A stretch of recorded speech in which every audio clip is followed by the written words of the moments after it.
আসসালামু আলাইকুম ভিউয়ার্স, আশা করি আপনারা সবাই ভালো আছেন। আল্লাহ তাআলার অশেষ রহমতে আমিও ভালো আছি। আমি মূলত আমার গরুর ঘাস কাটার জন্য করছি। তো এই যে একটা আমের গাছ, এটা হচ্ছে আমার জমির আইলের মধ্যে একটা আমের গাছ। প্রচুর আম ধরেছে গাছে, এই দেখতে পাচ্ছেন প্রচুর আম ধরেছে গাছে। তা সারাদিন তো অনেক কাজ করি, আম খাওয়ার সময় পাই না। তো ভাতিজাকে বললাম যে কাজ করার জন্য। গ্রামে থাকার এই একটা সুবিধা, ফ্রেশ টাটকা ফলমূল আমরা খাইতে পারি। এই কারণেই দেখা যায় যে এত পরিশ্রমও আমরা করতে পারি। কোনো ফরমালিন নাই, একদম টাটকা ফল। দেখতে পাচ্ছেন ঝুঁকি দিত, দেখতে পাচ্ছেন আমগুলো। বন্ধুরা দেখতে পাচ্ছেন আমগুলো, অনেকগুলো আম পড়েছে। ওই সাইডে পাকা আছে মনে, আগালের টাইলটার মধ্যে পাকা আছে, আগালের টাইলটা ঝুঁকিতে আমগুলো পেকে গিয়েছে। এই যে দেখতে পাচ্ছেন আমগুলো সকালে পারা হয়েছিল, বিকেল হতে হতে দেখেন আরো আম পেকে গেছে। এই যে বন্ধুরা দেখতে পাচ্ছেন আম, এই আমগুলো দেখা যায় সাইজে ছোট, কিন্তু খেতে অনেক টেস্ট, অনেক মিষ্টি, একদম দেশি আম। এই দেখেন ভিতরে লাল, খুব টেস্ট আমগুলো খাইতে।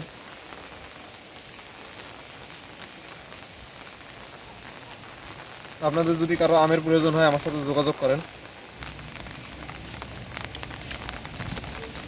এবার আমার গাছে প্রচুর আম ধরেছে, আর অনেক গাছ আছে বাসায়।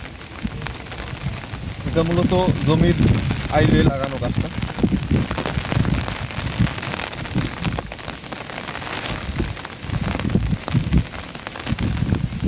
আসছি মূলত ঘাস কাটার জন্য, তো দেখলাম যে গাছের আমগুলো পেকে গেছে, সেই আমগুলো পারলাম আর কি। তো আসেন আমি আমার জমিতে ঘাস কাটতে যাবো, যেহেতু প্রচণ্ড বৃষ্টি। দেখি ঘাসের কি অবস্থা। তো বন্ধুরা এই যে আমার ঘাসের জমিতে চলে এসেছি। প্রচণ্ড ঝড় বৃষ্টি হয়েছে, রাতে অনেক বেশি ঝড় হয়েছিল।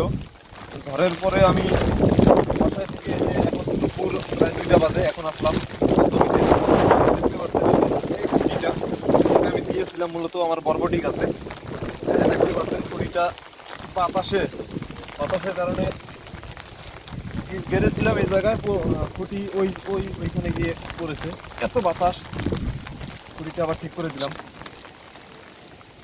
এটা তো বাড়ির থেকে কিছু এনে তারপরে এটা গেড়ে দিতে হবে, আপাতত এই অবস্থায় থাক এটা। আসলে তো এই যে বন্ধুরা আপনাদের যে ঘাসের ভিডিও দিয়েছিলাম আমি, গাছগুলো অনেক ছোট দেখছিলেন, এই দেখেন কত বড় হয়ে গিয়েছে, এখন কাটা যায় গাছগুলো। তো বন্ধুরা ঘাসের জমিতে আসার পর আমার অনেক খারাপ লাগতেছে। তার কারণ হলো এই যে দেখেন ঘাসগুলো কালকেও দাঁড়িয়েছিল, যেহেতু রাতে অনেক ঝড় বৃষ্টি হয়েছে, ঘাসগুলো সব পড়ে গিয়েছে। এই ঘাসের নিচের ঘাসগুলো এখন দেখা যায় যে পচে যাবে। আমার যেহেতু গরুর খাবার সংকট হয়ে যাবে, অনেক টেনশনের মধ্যে পড়ে গেলাম। আমার জমিতে আসার পর দেখা যায় যে আমার অনেক খারাপ লাগতেছে এই ঘাসগুলো কাটতেও অনেক সময় লাগবে। তারপরে দেখা যায় যে এই ঘাসগুলোর যে গোড়াটা আছে সেই গোড়াটাও অনেক সময় নষ্ট হয়ে যায়। কুশি দিতেও অনেক সমস্যা হয়, বা কুশি বড় হতেও সমস্যা হয়। দেখতে পাচ্ছেন এই ঘাসগুলোর কি অবস্থা হয়েছে প্রচণ্ড ঝড়ের কারণে। এক প্রকার আমার অনেক বড় ক্ষতি হয়ে গেল এই বৃষ্টিতে।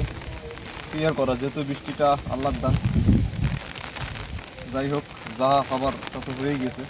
এখন আমি আমার গরুর জন্য ঘাস কাটবো। ঘাসগুলো কাটতে হচ্ছে অনেক কষ্ট হবে, আর অনেক সময়ও লাগবে আজকে ঘাসগুলো কাটতে।